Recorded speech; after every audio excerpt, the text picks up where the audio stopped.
Good afternoon, and thank you, and wow, I am so privileged and so honored to be sharing this afternoon with all of you and these incredibly amazing women that are being honored today.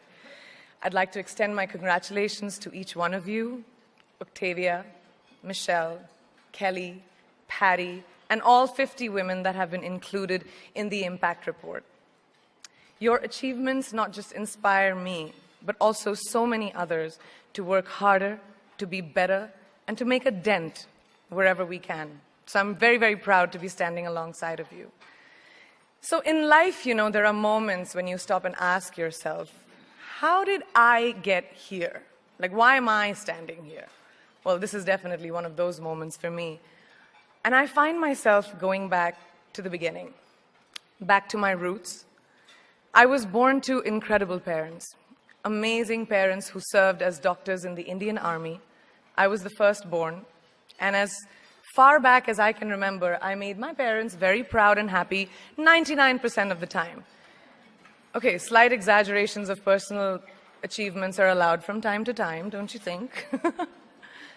My brother was born a few years later, and even then, nothing changed for me. We were both given equal opportunities, and I want to emphasize this. I want to really emphasize this for you because I don't think a lot of people might understand that being equal might seem very normal. But where I come from, India, and a lot of developing countries around the world, more often than not, this is an exception. It's actually a privilege.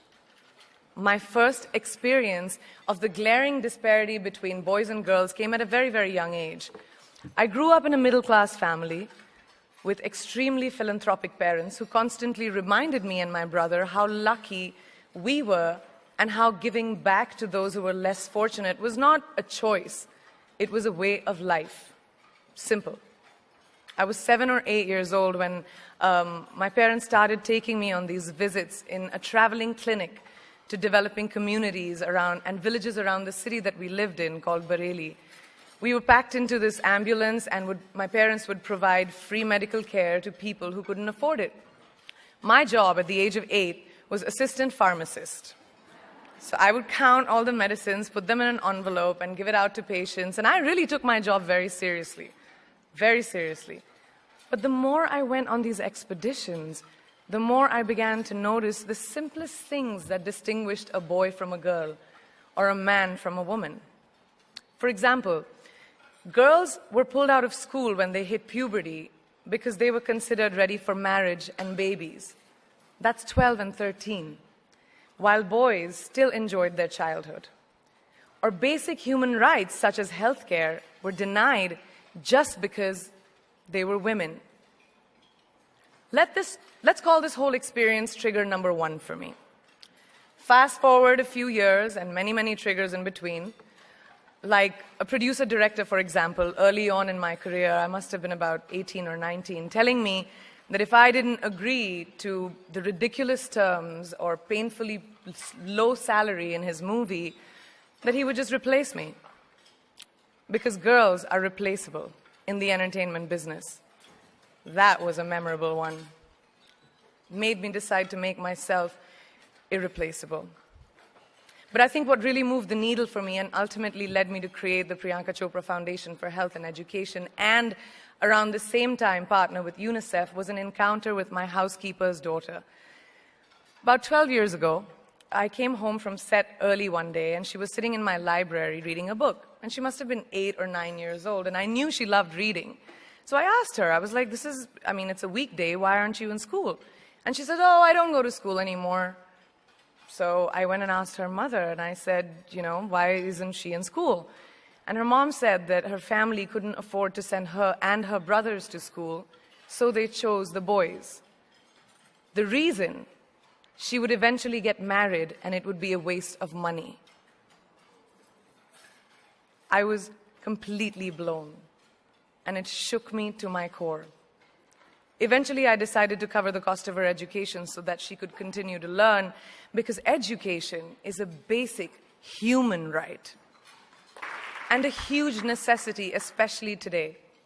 From that point on, I was determined to make a difference in as many children's lives as I could, in whatever big or small way that I could contribute. There's a really, really beautiful quote that I read recently, and I think it's absolutely appropriate to explain what I'm trying to say today.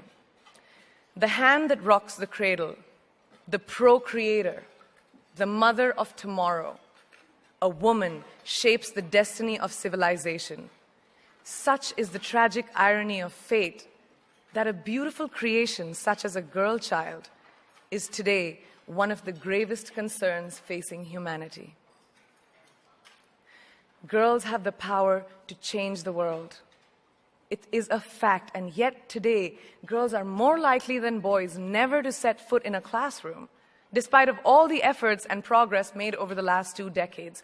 I'm just going to give you a stat, more than 15 million girls of primary school age will never learn how to read or write, compared to 10 million boys. Primary school, it's the beginning of our future. Over the last 11 years, I have witnessed firsthand the incredible work that UNICEF does for children around the world, especially victims and survivors of child marriage, displacement, war, sexual violence. But there is still so much work to do. And for me, that is the fuel to my fire. The reason I'm so committed to this cause, and that is where my passion stems from, because I know that a girl's education not just empowers families, but communities and economies. A result of her education, we all do better. It's just as simple as that. As entertainers and influencers sitting in this room, I feel that it's our social responsibility to be a voice for the voiceless, which is why I applaud each and every woman in this room for being such a badass.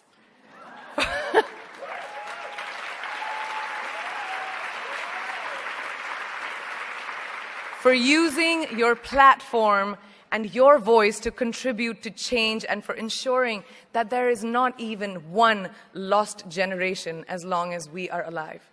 I'd like to thank Variety and all of you for encouraging me and all of us in this room to keep going and fighting on. Thank you so much.